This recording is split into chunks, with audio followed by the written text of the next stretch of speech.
এদিকে দেখলাম 12 জন চাষির চাষ করার পরে অভিজ্ঞ চাষি দ্বারা চাষ করার ফলে এবার মা হলে অনামিকা ঐশী। বলেন কি?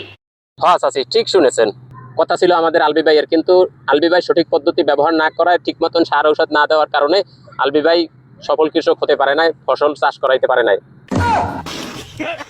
আলবি ভাইয়া এবং অনামিকা ঐশী একাত্র থাকাকালীন সময় মাঝখানে কিছুদিন হিজাব পরে বোরকা পরে টিকটক করতো। যে মাইয়া উদলো এ নাচতো, এ মাইয়া হিজাব পরে টিকটক করে। পাবলিক তো দেখে অবাক। আমার মতন সাধারণ জনগণ বুঝছিল তারা ইসলামের পথে ফিরে এসে, ধার্মিক পথে ফিরে এসেছে, কিন্তু না, অবশেষে দেখা গেল তিনি অন্যজনার ক্ষেতের ফসল হয়ে গেল। শেষে দেখা গেল তাদের আসল চেহারা, এটাই হচ্ছে তাদের আসল চেহারা, যারা উদলো ইয়া টিকটক করে। আলবি ভাই বেশি দিন চাষ করতে পারলো না, অবশেষে চলে গেল পেন্সিল মামুনের হাতে। আমি বিশ্বাস করি না বাপ্পারাজ ভাই, আমি জানি আপনি বিশ্বাস করবেন না, সেজন্য প্রমাণ সহ নিয়ে এসেছি, একটু অপেক্ষা করুন। এই যে দেখুন, এই হলো অনামিকা ঐশী, যিনি অবশেষে পেন্সিল মামুনের খাবার হলো। কিন্তু দুঃখের বিষয় কি জানেন, পেন্সিল মামুন কিন্তু বেশি দিন খাইতে পারলো না, চলে গেল আলবি ভাইয়ের কাছে।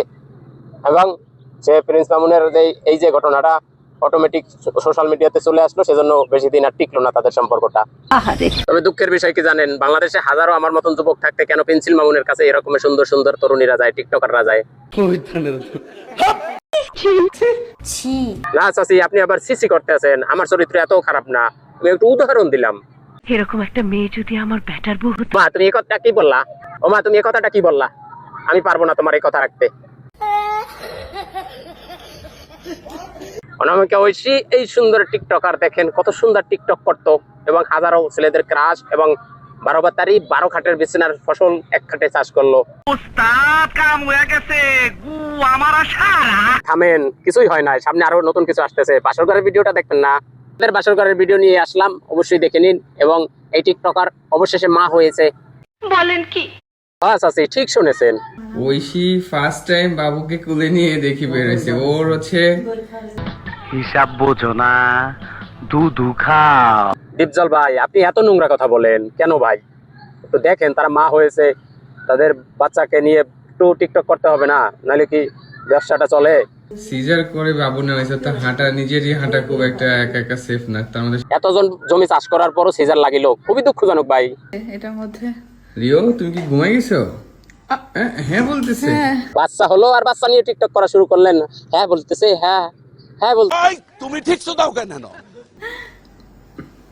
বাবা এই তাকে বাবা ঘুমায় যাচ্ছে। বাবা একজন নারী মা হবে, এটা তার জন্য আনন্দের বিষয়, কিন্তু তার বিষয়টা কিন্তু ভিন্ন, কেননা তার জমি চাষ করতো 12 জনে। এইভাবে জমি পথে মুখ আটকে রাখে সহবাস করলে পর্দাটা এমন ভাবে। বিশ্বাস করেন আপু, এটা তো সিরে প্রথম বেলা, পরে 11 জন কি করলো। না আমি এতটাও খারাপ না, বুঝছেন হাদি ভাই, এত মেজাজ দেখাইলে হবে না। সমাজটা ভালো, ভালো কথা বলতে হবে, বেশি নোংরা কথা বলা যাবে না, কেননা তার জমি 12 জন চাষ করলো, আমি 13 জন হতে চাই না। হয়ে গেছে তো। বাচ্চা ঘুমিয়ে গেল, আমরা নাচ দেখবো কেমনে? একটু নাচ দেখান তো। বিখ্যাত টিকটকার অনামিকা ঐশীর নাচের ভিডিও দেখে যুবকরা তোমরা তোমাদের ঘুম নষ্ট করিবা না, বিছানা নষ্ট করিবা না, একটু ধৈর্য সহকারে দেখো। হাসপাতালে নিয়ে যাওয়া, ওটি রুমে নিয়ে যাওয়া সব ভিডিও তো পেলাম, কিন্তু ডেলিভারির ভিডিওটা তো পেলাম না। বলেন কি? হ্যাঁ চাচি ঠিক শুনেছেন, সবই যদি পেতে পারি, এটা কি পেতে পারি না? না। এদিকে দেখলাম আরেক টিকটকার মা হবে, সেজন্য মেডিকেলে গেছে, মেডিকেলের রুমে বসে মেকআপ করিতেছে। স্যালুট ভাই, স্যালুট ভাই না, ভুল বলেছেন, সেলুট আপা, সেলুট। মেডিকেলের বেডে বসে এভাবে যারা মেকআপ করতে পারে, আর যাই হোক আপনি কোন দেশে বসবাস করতেছেন, অবশ্যই আপনি তখন বুঝতে পারবেন এটা বাংলাদেশ। মেডিকেলের বেডে বসে টিকটক করতে পারে, মেকআপ করতে পারে, তার আবার ধরার জন্য হুইল চেয়ার লাগে, চলার জন্য হুইল চেয়ার লাগে, এটা কি হাস্যকর নয়?